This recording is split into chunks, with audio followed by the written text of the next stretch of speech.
nombre del grupo académico LESCOR y su círculo de estudios administrativo y protección al consumidor, le doy la más cordial bienvenida al presente webinar, quinta sesión del curso de Derecho Administrativo, Procedimiento Administrativo Disciplinario, en donde se desarrollará el tema del contrato administrativo. En esta oportunidad contamos con la participación de Anthony Carol Centeno Daván en calidad de ponente, el cual es abogado por la Universidad Nacional Federico Villarreal. Tiene estudios especializados en Derecho Administrativo y Gestión Pública por la Universidad Nacional Mayor de San Marcos, además por el Colegio de Abogados de Lima y la Escuela Nacional de Control. Ha ejercido el Derecho Administrativo en distintas instituciones del Estado, ¿no? Tales como la SUTRAN, Municipalidad Metropolitana de Lima y la Contraloría General de la República, ¿no? Actualmente se desempeña en la función jurisdiccional en la Corte Suprema de Justicia.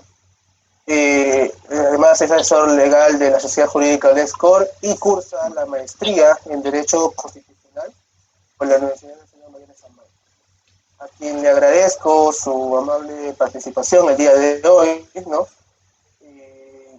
Le cedo la palabra para que pueda desarrollar la presente sesión. Adelante, estimado. Sí, muy buenas noches con todos. Muchas gracias, Alejandro, muchas gracias, chicos del Círculo de Derecho Administrativo. Muchas gracias a Alex Core por hacer realidad este tipo de eventos académicos que nos ayudan con la difusión del pensamiento, ya sea de la doctrina o de la práctica en el derecho, lo cual es muy enriquecedor para toda la comunidad jurídica. Bien, el tema a tratar el día de hoy es el contrato administrativo. Vamos a desarrollar a modo de introducción dónde se sitúa el contrato administrativo, vamos a ver un poco de historia a nivel universal, a nivel nacional, vamos a ver las etapas o cómo se ha ido evolucionando nuestras normas en el tema del contrato administrativo. Vamos a ver si terminológicamente cabe la posibilidad de sustituir el concepto, la terminología del contrato administrativo por contrato con el Estado, contrato público, contratos de la administración pública. ¿Serán equivalentes? Vamos a ver posteriormente, ¿no? Luego vamos a sugerir un concepto, el cual me resulta muy útil para comprender qué es el contrato administrativo. Vamos a tratar someramente los principios del contrato administrativo según nuestra ley de contrataciones con el Estado, en su fundamentación por el Tribunal Constitucional, los elementos del contrato administrativo, y vamos a terminar haciendo una comparación del contrato administrativo con el contrato entre privados. Y vamos a dar, lógicamente, una conclusión y ver si es que se puede, a raíz de toda esta exposición, si se puede hablar en el Perú de un verdadero contrato administrativo. Bien, entonces vamos a empezar, Alejandro, moviendo la primera diapositiva, que lo que quiero hacer con esta diapositiva, la finalidad de esta es a modo de introducción, quiero que nos situemos desde una concepción justnaturalista. Vamos a decir que en un principio, y esto es para que nos situemos en qué parte se encuentra el contrato administrativo frente a todo el ordenamiento jurídico, frente a todo el ordenamiento de poder que emana la administración pública.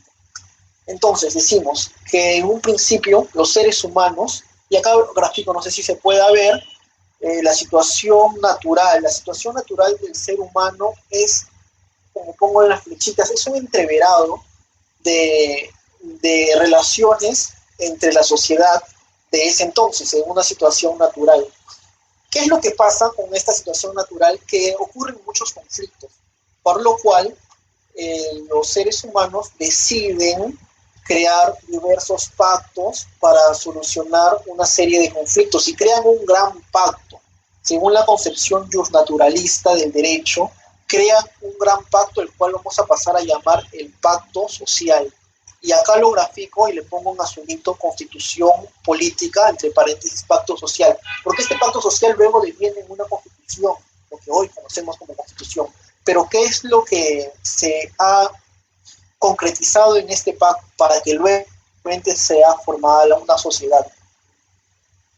A ver, les explico. Todos los seres humanos utilizan o brindan una cuota de su libertad hacia un ente superior y vamos a conformar con estas cuotas de nuestras libertades, que es uno de los derechos fundamentales intrínsecos a la persona humana, un ente superior, o vamos a llamarlo poder, por mientras acá yo le he puesto en el gráfico poder, lo que posteriormente pasará a ser llamado Estado. Entonces le damos poder al Estado, ¿para qué? Para que nos ordene, nos pueda administrar de una mejor forma, ya que surgían muchos conflictos en una sociedad sin Estado o sin un ente que los gobierne. Entonces, al dar esta cuota de libertades, el poder es canalizado por el Estado y es emanado en distintas funciones. Y acá les pongo 4 funciones: legislativa, jurisdiccional, administrativa, y también hay funciones especiales. Vamos a desarrollar lo que nos interesa a nosotros en nuestro curso, es la función administrativa, pero vamos a decir que la función legislativa es propiamente la otorgada al Congreso de la República, nuestros legisladores, que una de sus principales funciones, no la única, sino una de las principales funciones, es crear normas, legislar. La función jurisdiccional lo ostenta el Poder Judicial, que se encarga de impartir justicia ante la sociedad, ¿verdad? La tercera función es la administrativa, que es donde nos vamos a enfocar. ¿Y qué es la función administrativa? ¿Cuál es su finalidad? Concretar los fines. Si la función legislativa es crear normas, la función jurisdiccional impartir justicia, la función administrativa será concretar los fines del poder hacia la sociedad, o sea, de forma directa, modificar o regular una esfera jurídica del ciudadano. En este cuadro les presento exclusivamente la función administrativa, de la cual vamos a tratar y donde vamos a ubicar al contrato administrativo. ¿En qué consiste? Aquí está. Consiste en concretar los fines, como veníamos hablando, ¿no? ¿Los fines de qué? Del poder. El poder que ha sido emanado de la sociedad, otorgando una cuota de libertad hacia un ente superior. Y de distintas formas se concreta el poder, mediante reglamentos, mediante las entidades con su reglamentación interna, emitiendo declaraciones de administración frente a los administrados, y acá lo subrayo con rojo, también contratando en ejercicio de la función administrativa. O sea, una de las formas en las que se concreta el poder es contratando en ejercicio de la función administrativa, ¿no? ¿Quiénes la ejercen? Vamos a decir que la función administrativa la ejercen los organismos, órganos y personas órganos, que son los que conforman la administración. Vamos a decir para fines prácticos que toda entidad tiene personería para poder contratar administrativamente. Y las formas jurídicas hay diversas, ¿no? Las formas jurídicas en las que la administración se manifiesta puede ser mediante un acto administrativo, un reglamento, y así también mediante el contrato de la administración pública. Y es aquí donde está nuestro tema. Entonces, nuestro tema es una forma en la que la administración se manifiesta para concretar sus fines frente a la sociedad. Acá lo pongo en rojo, el contrato de la administración pública. Y el procedimiento es el procedimiento de contratación administrativa, lo cual ya ha sido reglamentada en nuestra legislación. Lo que he querido demostrar con esto es que ¿dónde situamos el contrato administrativo frente a la administración, ¿no? Frente a toda esta legislación que a veces parece esparcida, pero posteriormente con los siglos, con las décadas ha tratado de unificarse. Así nuestra legislación en tema de contratos administrativos también va hacia esa orientación a unificarse. Antes de pasar a las teorías, quiero comenzar diciendo desde cuándo se habla de contrato administrativo. El contrato administrativo propiamente dicho empieza a surgir en Francia. Después de las teorías ilustrativistas y luego de la Revolución Francesa, en Francia ocurre un hecho básicamente en la diferenciación de fueros, porque los conflictos que se encontraban entre contratos privados, los enviaban al fuero común, porque ahí lo trataban los conflictos de intereses privados. Pero cuando el Estado contrataba y surgían conflictos frente a sus contratistas, ¿los debería resolver el fuero común o deberían ser normas especiales las que deberían regir o determinar, así como resolver estos conflictos. Y eso fue lo que se preguntaron los legisladores y los gobernantes franceses. Entonces, está el Consejo de Estado de Francia, luego de la Revolución, plantea que los conflictos derivados de los contratos de la administración pública, de su administración pública, sean vistos en un fuero especial. ¿Por qué? Porque lógicamente no nos vamos a poner, decían ellos, a resolver igual un conflicto entre privados, porque la administración cuando contrata responde a fines superiores, fines públicos, intereses superiores, intereses sociales. Entonces lo llevan al fuero y los que empiezan a ver los conflictos entre el Estado y sus contratistas es el Consejo de Estado de Francia. Y luego, posteriormente, estamos hablando de esto del siglo XIX. Para el siglo XX se consolida. A principios del siglo XX empiezan a salir tratados en donde hablan del contrato administrativo. O sea, ya le dan relevancia al contrato administrativo. Y se consolida en todo el siglo XX. Entonces podríamos decir quizás que es nuevo, para algunos puede ser pues, siglo XIX, que ya el contrato administrativo ya ha sido consolidado, no es tan nuevo, digamos, de esa forma. Y es por eso que en esta diapositiva les muestro las dos teorías. Bueno, claro que hay distintas teorías, está la teoría italiana, la teoría alemana, y distintas teorías a nivel mundial, pero las dos más grandes aceptadas, o las que han tenido más fuerza en nuestra legislación, son dos. La concepción dualista o clásica. ¿Por qué clásica? Porque, como vengo explicando, empieza a surgir desde Francia. En Francia, básicamente, es lo que les he venido explicando y ese se vuelve una teoría clásica. ¿Y qué es lo que dice? ¿Por qué le llaman dualista? Dualista en la medida en que dice que el Estado tiene dos personalidades. ¿Cómo que dos personalidades? Una, para que contrate, o sea, aplicando las normas del derecho administrativo, normas especiales de la legislación especial en forma de contratar hacia o con los contratistas que son privados, y otra personalidad en la cual contrata como si fuera un privado más. Entonces ahí está, doble personalidad, cuando contrata como Estado, con prerrogativas o sus cláusulas quizás superiores, fuera del ámbito de la negociación con el privado o entre las partes, y la otra personalidad que contrata, vamos a poner un ejemplo, cuando arrienda de repente un inmueble para sus instalaciones, el privado sí tiene una facultad, tiene facultades de poner el precio, el plazo. Entonces el Estado, dice esta teoría, que está contratando como si fuera un privado. Y por contraposición está la concepción unitaria o la teoría unitaria, donde nos dice el Estado no tiene una doble personalidad, tiene una sola, por eso la llaman unitaria. Si bien es cierto, hace contratos con normas especiales, propiamente del derecho administrativo, hay otros contratos que sí se parecen a los del derecho común, pero básicamente, por ejemplo, el ejemplo que pusimos de arrendar un bien para sus instalaciones, este bien, si bien es cierto, el contrato ha sido pactado entre la voluntad de las partes, pero atrás de este contrato o el titular de la entidad que firmó ese contrato, vienen normas de derecho administrativo. Entonces, se aleja un poco quizás, pero no del todo. Va a haber un presupuesto asignado, va a haber todo un procedimiento antes de que el titular de la entidad contrate o arriende un bien. Entonces dicen que la personalidad es una sola, que se rija por normas más apegadas al derecho administrativo u otras un poco más apegadas al derecho común, no le quita la personalidad o no divide la personalidad. Las dos teorías han sido muy aceptadas, por ejemplo, en la concepción dualista clásica, la escuela francesa en su totalidad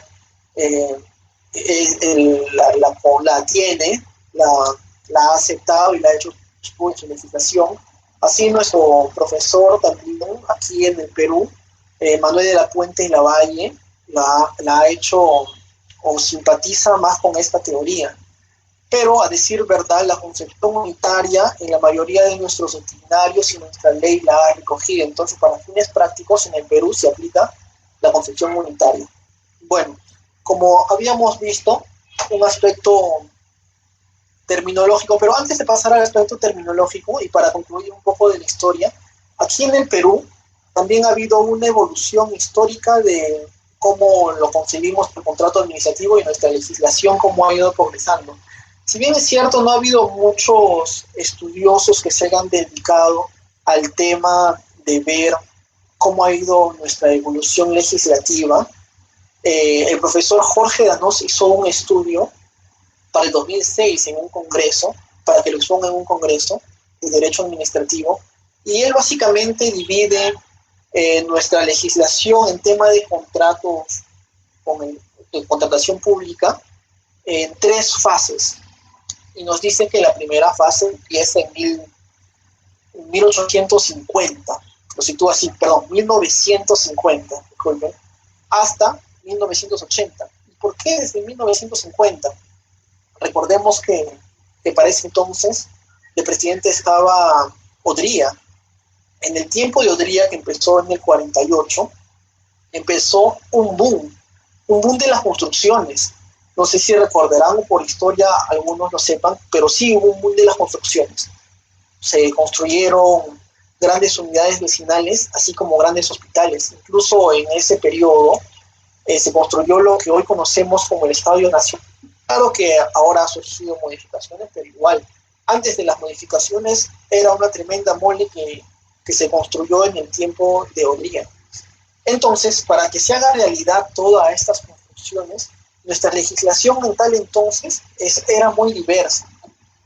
Básicamente, a grosso modo, le puedo decir que era diversa en la medida de que las municipalidades o los ministerios tenían sus propios reglamentos que eran diferentes de cada uno en las formas que contrataban.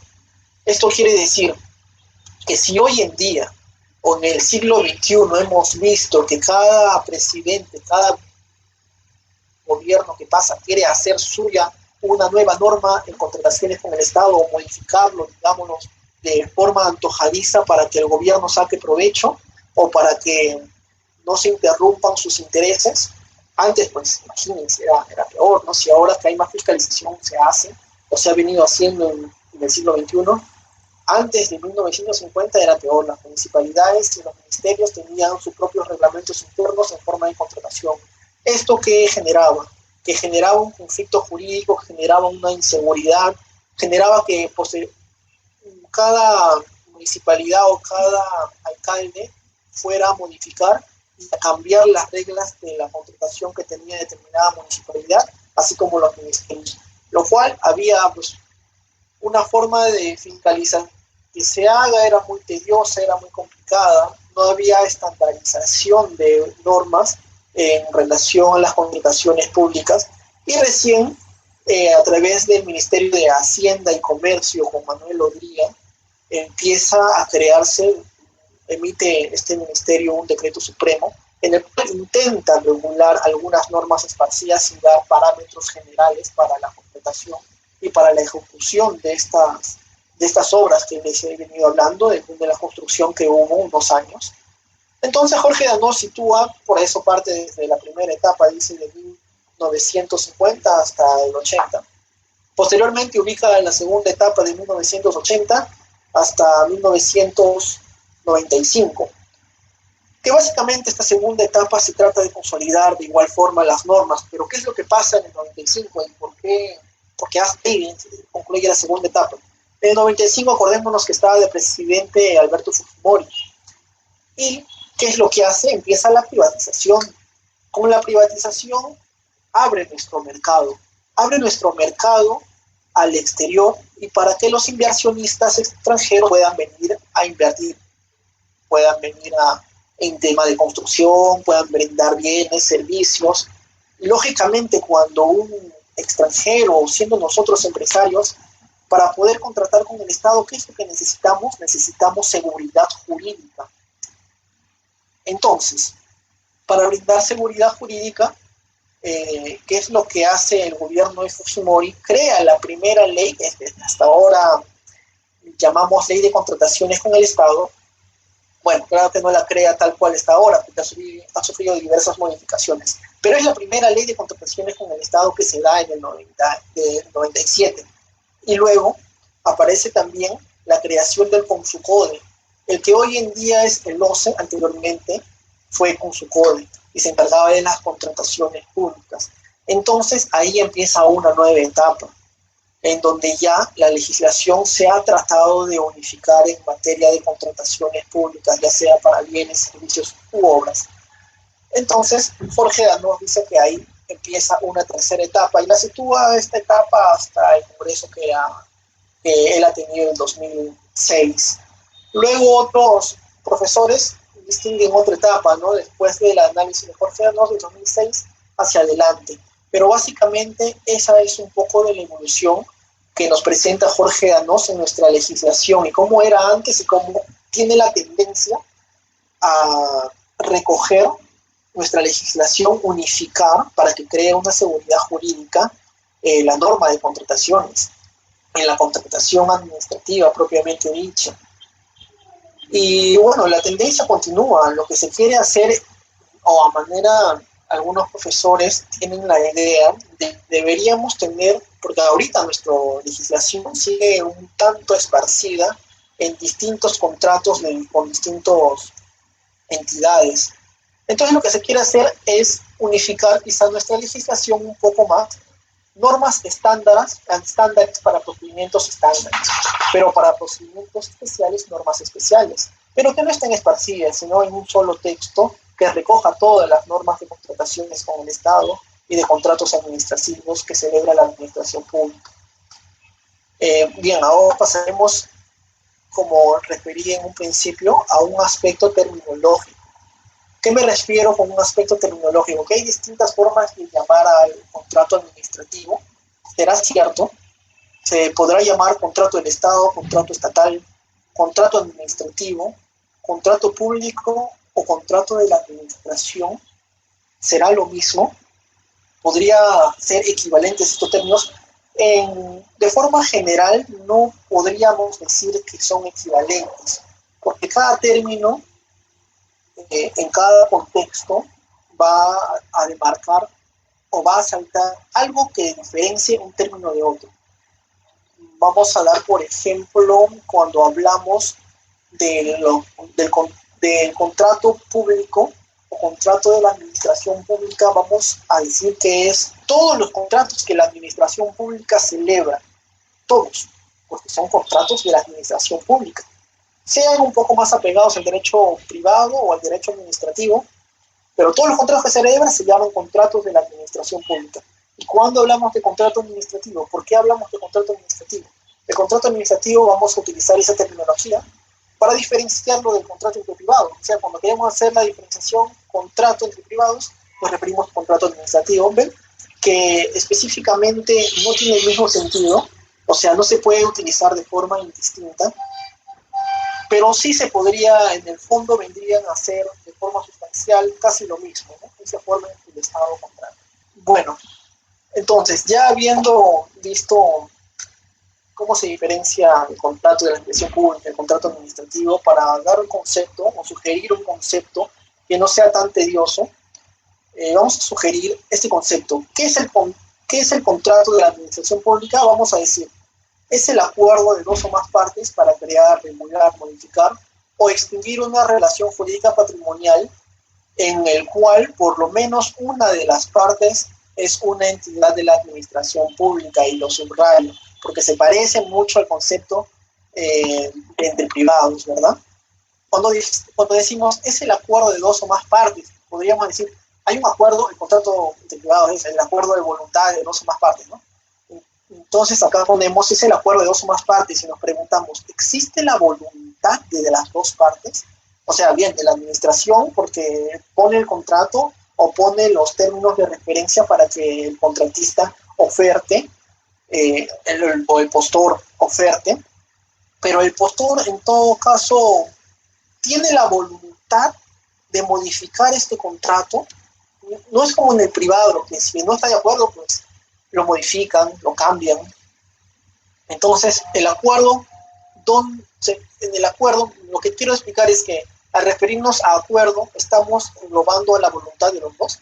Entonces dice, el acuerdo de dos o más partes para crear, regular, se parece al contrato entre privados para crear, regular, modificar o extinguir, dice, una relación jurídica patrimonial similar al contrato entre privados.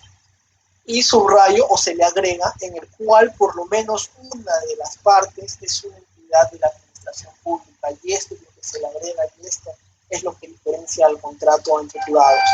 Porque aquí al menos una de las dos partes, porque también existen que las dos partes sean entidades, entonces contratan entre entidades, y debería ser un contrato de la administración pública, ¿verdad? Pero mientras al menos una de las dos partes sea una entidad de la administración pública, es un contrato administrativo. Así, ese es el contrato sugerido. Bien, entonces la administración pública crea su ley de contrataciones con el Estado, en la cual hay diversos principios que se tienen que cumplir. ¿Y para qué son importantes estos principios? Para desarrollar, son 13 exactamente, 13, desarrollar, pues, así como en una de las clases, ustedes, la primera clase me parece, han tenido el desarrollo de los principios del derecho administrativo. También nos tomaría una clase desarrollar cada uno de estos principios, pero a grosso modo, vamos a decir para qué son útiles, ¿no? Engloban una serie de concepciones éticas de la sociedad para que rijan el correcto procedimiento de contratación administrativa, de contratación pública. Y esto ya tiene una fuente constitucional, estos principios. El Tribunal Constitucional dice que todas las contrataciones que involucren gastos públicos o tesoro de la nación, tiene que necesariamente, para que sea constitucional, tienen que priorizar o tienen que enfatizar los principios de imparcialidad, eficiencia, transparencia, trato justo e igualitario. Existe la confluencia de estos principios, esta contratación o este procedimiento es constitucional, lo dice constitucional en reiteradas sentencias que ha tenido. Pero en realidad, nuestros principios de la contratación pública, como la mayoría de principios que hemos escuchado en clases, que dicen que son verbos rectores, pilares para la ley, instructivos para las leyes, en este caso de contrataciones, pero para fines prácticos no podemos apartarnos de estos principios. Cuando hay un vacío de interpretación o falta de interpretación a uno de los artículos de la ley, se utiliza en primera cuenta. Y eso ocurre en toda la legislación peruana y universal, claro que en nuestro sistema, ¿no? Cuando hay un vacío legal o una norma no se ha entendido bien, se recurre a los principios. Lo primero. Si no está en los principios, bueno, este de acá también es un tema especial, ya que si es que no podemos rellenar un vacío legal con principios, ¿a dónde deberíamos recurrir? ¿Al derecho común o al derecho administrativo? Ahí está la pregunta. Si, por ejemplo, surge un conflicto cuando arriendas un bien de un privado, o sea, la entidad de la administración pública arrienda un bien y surge un conflicto, hay un vacío de interpretación de una norma, ¿con qué lo suplimos? Si tampoco no está en los principios. Nos vamos al derecho administrativo y hablará de arrendamiento de repente la ley 27444 en ninguna parte. Entonces, ¿qué debemos hacer?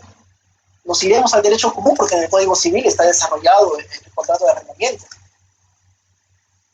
Y algunos dicen que entonces la contratación pública más se ciñe al derecho común que está enmarcado en el Código Civil que a la 27444, entonces deberíamos sacarlo del tema del derecho administrativo porque es un tema especial.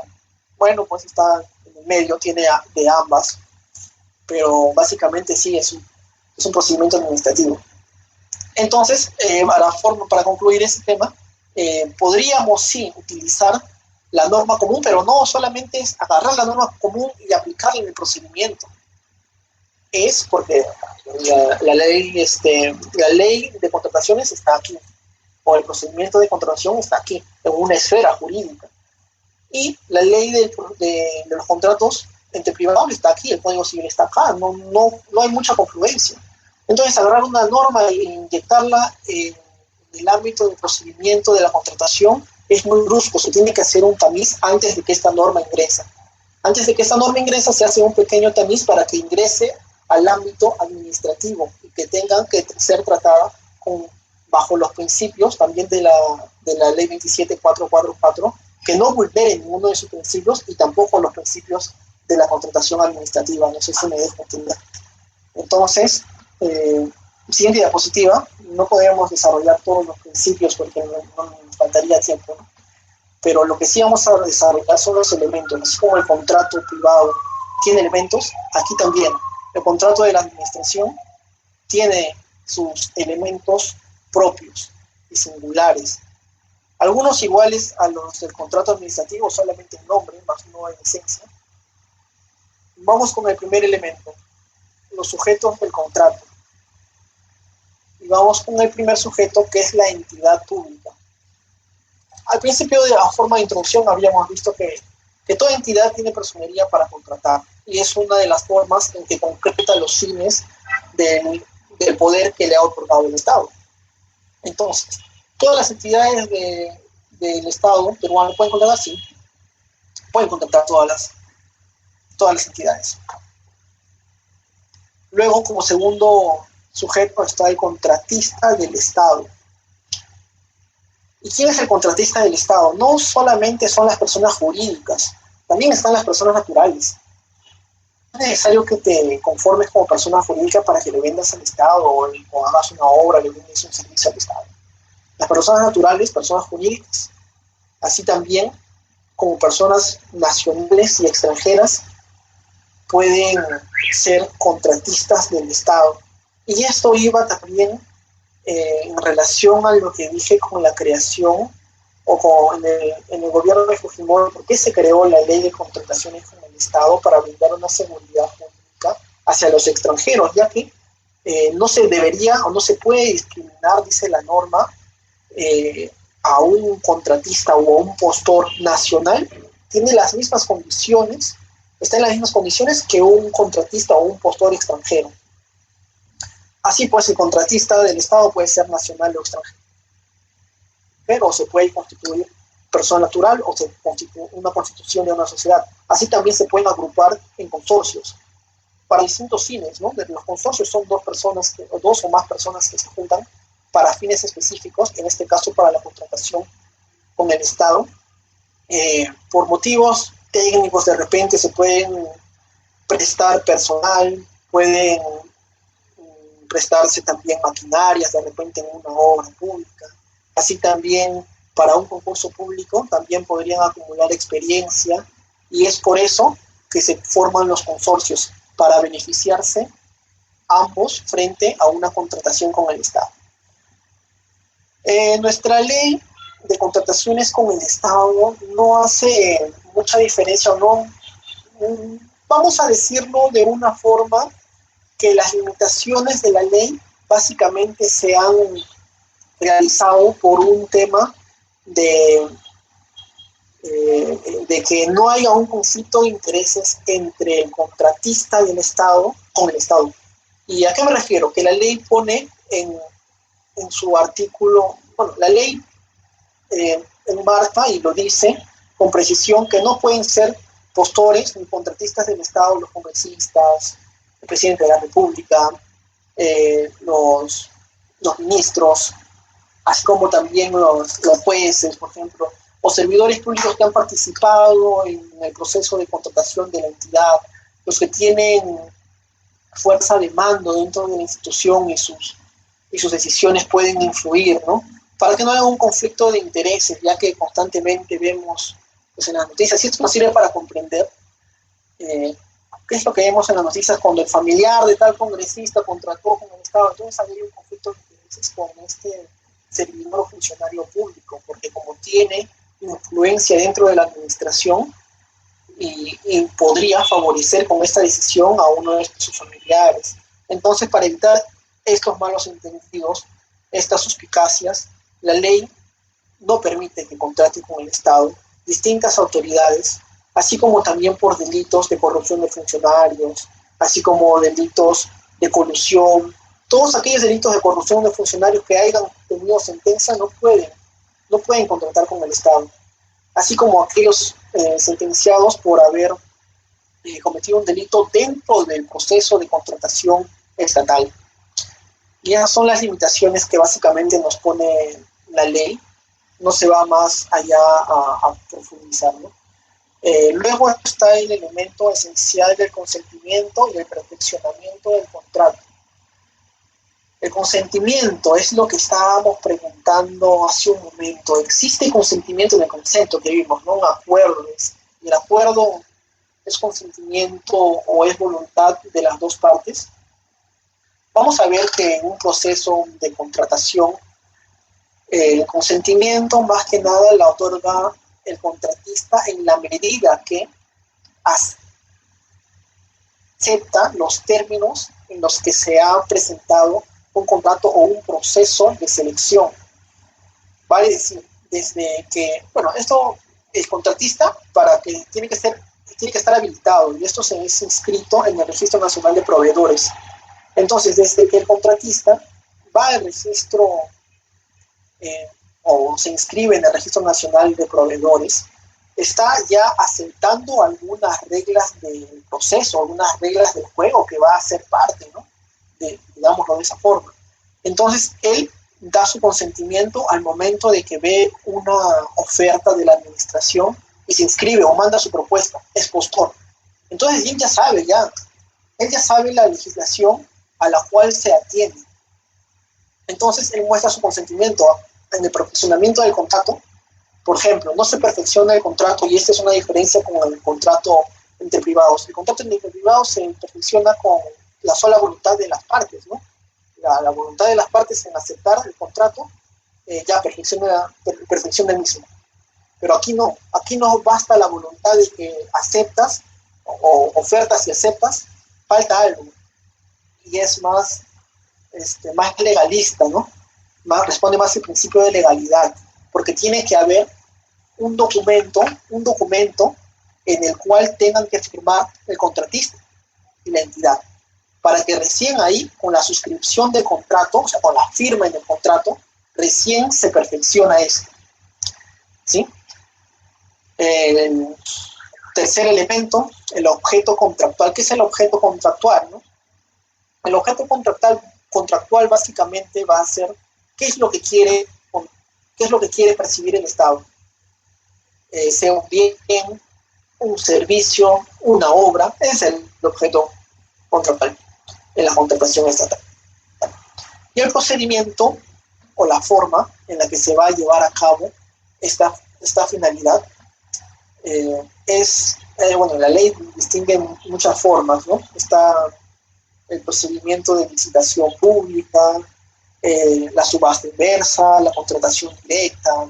Entonces, este tipo de procedimiento en el cual se va a enmarcar determinado objeto contractual por sus singularidades, va a ser la forma, elemento de forma del contrato. Siguiente diapositiva, por favor.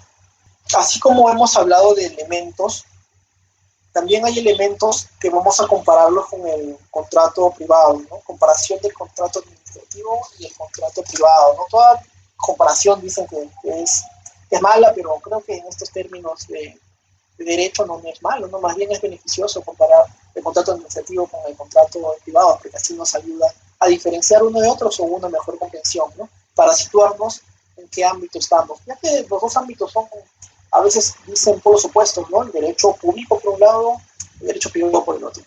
Vamos a hacer una comparación de las características o también vamos a ver en qué se parecen, ¿no? Bien, como habíamos visto, los elementos esenciales del contrato, que sin ellos no puede haber un contrato administrativo, así también hay otros elementos que están inmersos en este contrato. De repente en determinados procedimientos o determinados contratos más o en otros menos. Vamos a ver. Está el elemento de ausencia de libertad estipulativa en su formación y ejecución. No sé qué es esto, dirán. Ausencia de libertad estipulativa. O sea, existe la ausencia del contratista al momento de la formación y también de la ejecución de este contrato administrativo. ¿Por qué? En la formación. Porque no participa, él no es quien dice te puedo vender tal bien o tal bien sí, tal bien es mejor. No, propiamente lo hace la administración pública mediante un procedimiento, ¿no? Su formación obedece a un procedimiento anterior. Vale decir, incluso desde un año, ¿no? El área usuaria pide qué es lo que va a necesitar el próximo año y esto ingresa a un procedimiento y luego posteriormente va a salir una convocatoria. Entonces en eso no participan los postores de ninguna forma. Por eso dice ausencia de libertad. No hay libertad estipulativa, no pueden modificar el contrato, no pueden modificar lo que se les pide, ni la forma en que se va a ejecutar, eso ya está estipulado por la administración. Luego está la función instrumental al servicio del interés público. La contratación administrativa va a servir de instrumento, como lo vimos al principio, es un instrumento para concretar los fines. ¿Y qué fines? ¿No? Los fines de la administración van a ser siempre intereses públicos. Entonces, el contrato administrativo va a ser un instrumento para concretar estos fines del poder y de la administración para el beneficio público.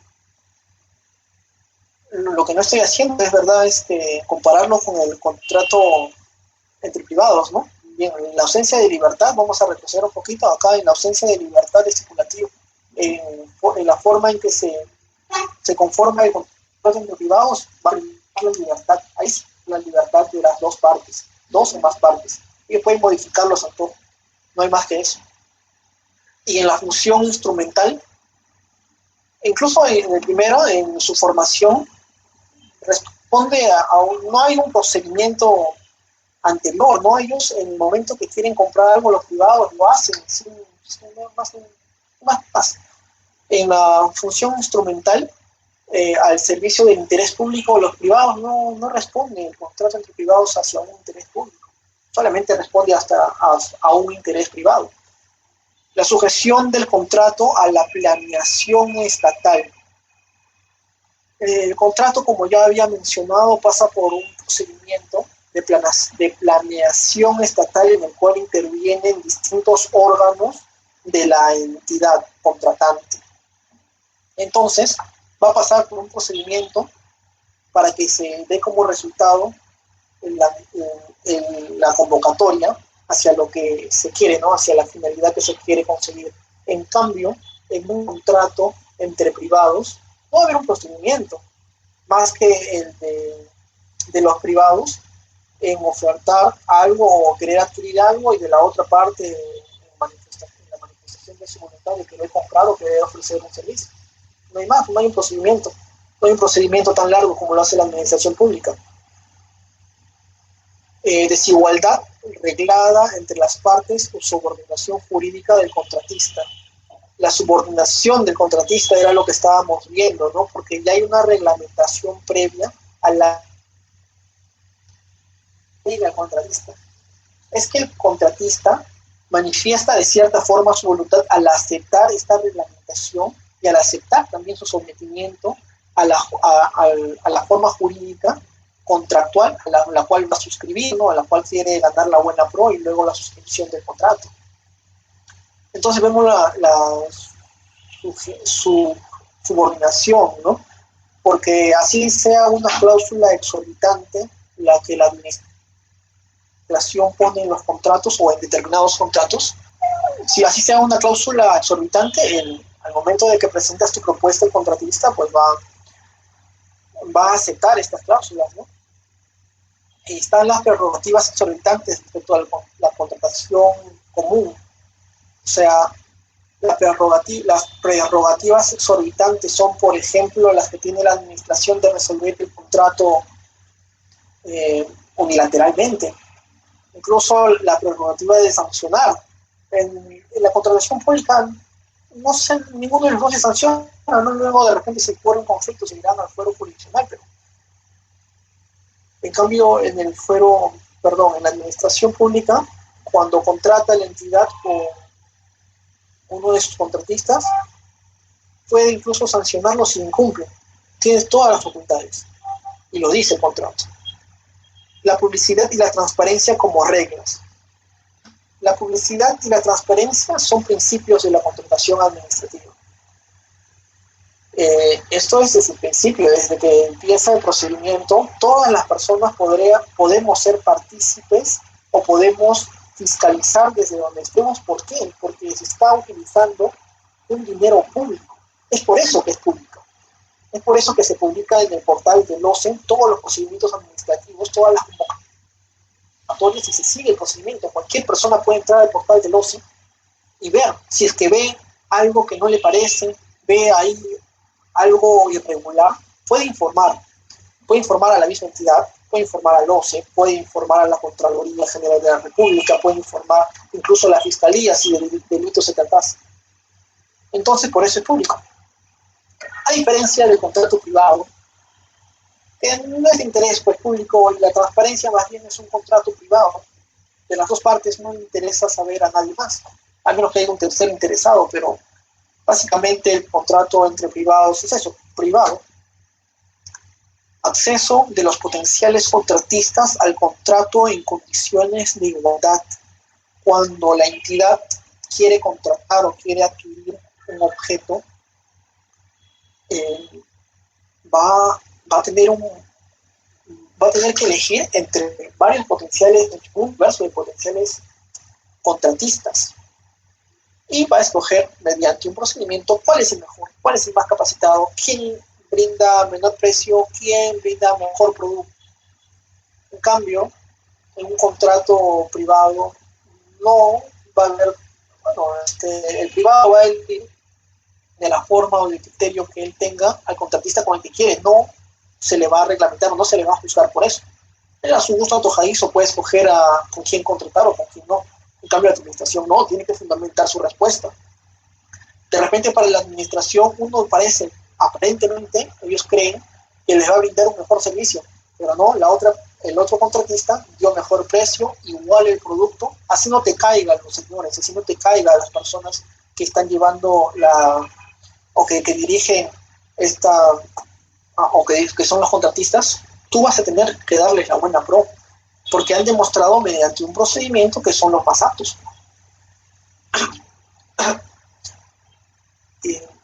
La trascendencia del procedimiento de selección y la formación del contrato. La trascendencia, ¿no? El procedimiento de selección es el procedimiento mediante el cual cumple determinadas etapas para que se concretice un contrato. Y es trascendente en la medida de que se cumplen todas estas etapas y se puede escoger al mejor postor. En cambio, como ya habíamos dicho, en el contrato entre privados no hay procedimiento. Entonces no hay ninguna trascendencia del procedimiento al cual se vaya a llevar entre privados. La necesidad de perfeccionamiento del documento. El contrato entre privados se perfecciona con la sola manifestación de la voluntad y la aceptación de ella. En cambio, en el contrato de la administración pública, el perfeccionamiento es el documento el cual van a firmar, es la firma del contrato. Ahí se finaliza el proceso y se perfecciona el contrato. Los intereses plurales involucrados en la contratación administrativa. Uno de los elementos son los intereses plurales de la sociedad, los intereses que tenemos todos, o la transparencia también tiene mucho que ver, porque todos tenemos interés en saber a quién o mediante qué procedimiento contrata la administración. ¿Para qué? Para fiscalizar también. La sociedad civil puede fiscalizar. En cambio, en el contrato entre privados, la utilidad no interesa. Si gasta más, gasta menos dinero, es dinero privado. En cambio, en el contrato, los contratos administrativos es nuestro dinero que se ha formado mediante nuestros impuestos, mediante nuestros tributos, y entonces, por lo tanto, compete a todos. Entonces, ahí tenemos la diferencia de los elementos del contrato administrativo con el contrato privado.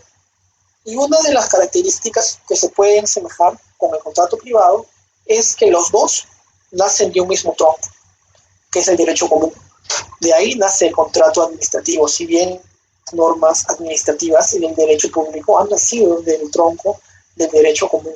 Y entonces, a forma de conclusión, ¿qué podemos decir? ¿Que se puede hablar en el Perú de un contrato administrativo? Pues sí, a grandes rasgos, como lo hemos visto en esta exposición, sí se puede hablar de un contrato administrativo. No sé si tienen algunas preguntas, miembros del grupo LexCore que las hagan llegar, por favor. Muchas gracias por la excelente disertación, estimado Anthony. A continuación voy a pasarte las preguntas que ha realizado el asistente del Derecho Administrativo y Procesal del Consumidor del Grupo Académico LexCore. ¿Ya? La primera pregunta es del asistente Ebony Meneses, que pregunta lo siguiente. ¿Qué tipo de contrato es un contrato ley? Muchas gracias por la pregunta. Un contrato ley vendría a ser aquel que está enmarcado o que se rige en la ley. Obviamente los contratos administrativos podrían ser también como contratos ley en la medida de que en el derecho público, bueno, determinadas leyes que las rigen. Básicamente la ley de contrataciones en el Estado es una ley la cual rige los contratos administrativos de distinta índole, ¿no? Bienes, servicios, obras públicas. Ok, muchas gracias, Antonio, por la respuesta a la primera pregunta. La segunda pregunta es parte de una miembro que pregunta lo siguiente. ¿Cuáles son las características de un contrato administrativo de uno de derecho privado? O sea, básicamente, ¿cuáles son las características que permiten diferenciar a un contrato administrativo de uno privado? La principal característica es la confluencia de las voluntades al momento de modificar. La potestad tiene en los contratos privados es que el acuerdo de voluntad permite la modificación del contrato. En cambio, en el contrato administrativo no permite nada modificar. Puede objetar las bases de repente, puede hacer consulta. Básicamente no tiene la potestad de modificarlo. En cambio, así, y también la manifestación de su voluntad para que se conforme este contrato administrativo, no ha participado en la manifestación de su voluntad del privado o del contratista.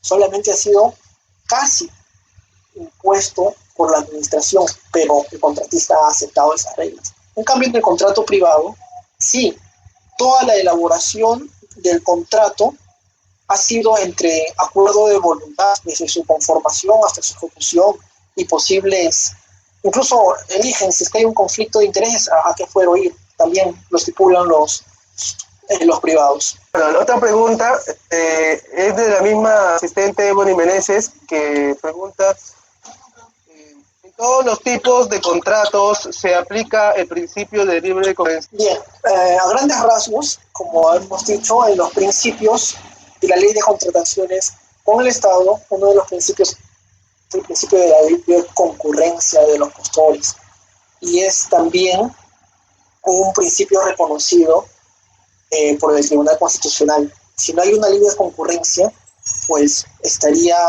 siendo el procedimiento de una forma contraria a los principios, contra lo que ha decidido el Tribunal Constitucional. O sea, sí, en todos tiene que haber la libre concurrencia. Bueno, no viendo más preguntas, no queda más que agradecerte, ¿no?, por tu excelente disertación, ¿no? Y en nombre del Círculo de Estudios de Derecho Administrativo y Protección al Consumidor del Grupo Académico LexCore, te agradezco, ¿no?, tu participación el día de hoy en calidad de ponente en la quinta sesión del curso de Derecho Administrativo, Procedimiento Administrativo y Disciplinario. Y bueno, te cedo la palabra unos minutos para que puedas decir las últimas palabras que tengas, ¿no? Sí, bien, muchas gracias, Alejandro. Nuevamente agradecer al grupo LexCore porque hace posible este tipo de seminarios, este tipo de clases. Frente a las adversidades nos adecuamos en la convivencia actual, nos adecuamos a las nuevas tecnologías, así como la sociedad cambia. Quiero decir que también el derecho es cambiante y se tiene que adecuar a la sociedad, porque el derecho es para la sociedad, ¿no? Entonces, si la sociedad ha cambiado, seguro que el derecho también se va a ajustar a esas necesidades. Muchas gracias por todo, chicos, y muy buenas noches.